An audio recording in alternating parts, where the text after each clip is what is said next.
Assalamualaikum warahmatullahi wabarakatuh. Saya Putri Ayu Wulandari NIM 20210101024. Saya membahas lingkungan belajar efektif dalam buku Robert S. Slavin Educational Psychology sesi 8-11. Di sini saya akan membahas 3 pembahasan seperti di video berikut ini. Yang pertama, apakah lingkungan belajar yang efektif? Lingkungan belajar yang efektif yang dimana mencakup strategi yang digunakan oleh guru untuk menciptakan suasana kelas yang kondusif untuk minat dan penyelidikan. 5 cara untuk menciptakan lingkungan belajar yang efektif melibatkan perorganisasian kegiatan kelas, instruksi kelas fisik untuk menyediakan penggunaan waktu yang efektif untuk menciptakan lingkungan belajar yang bahagia dan produktif untuk meminimalkan gangguan. Pendekatan yang paling efektif untuk manajemen kelas siswa yang berpartisipasi dalam kegiatan terstruktur dan baik yang melibatkan mereka sangat termotivasi untuk belajar mengerjakan tugas yang menantang namun sesuai dengan kemampuan mereka menimbulkan masalah manajemen yang serius.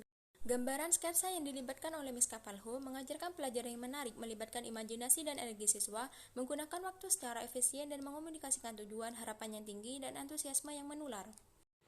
Metode-metode yang digunakan untuk mencegah masalah perilaku yang pertama manajemen kelas, metode yang digunakan untuk mengatur kegiatan kelas, instruksi dan fitur lainnya untuk memanfaatkan waktu secara efektif. Yang kedua, disiplin metode yang digunakan untuk mencegah terjadinya masalah.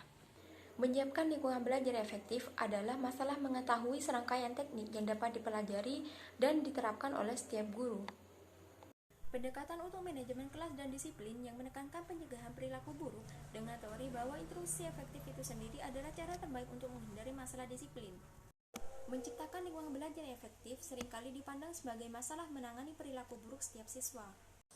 Guru yang terorganisir dengan baik yang menggunakan insentif untuk belajar secara efektif dan mengkombinasi pengajaran mereka dengan tingkat persiapan siswa dan mengatur waktu secara efektif. Yang kedua, apa dampak waktu terhadap belajar?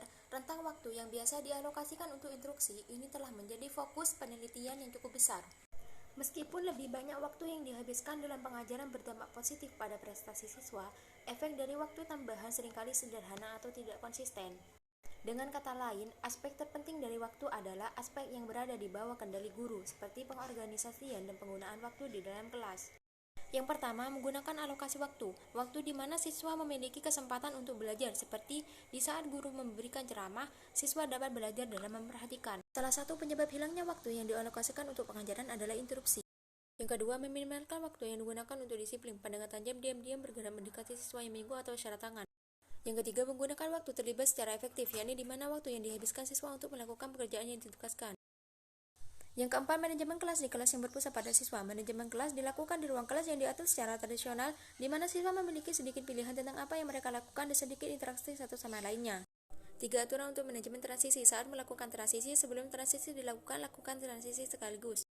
Penelitian dilakukan secara konsisten untuk menunjukkan perencanaan pekerjaan dasar sangat membantu mencegah masalah disiplin berkembang.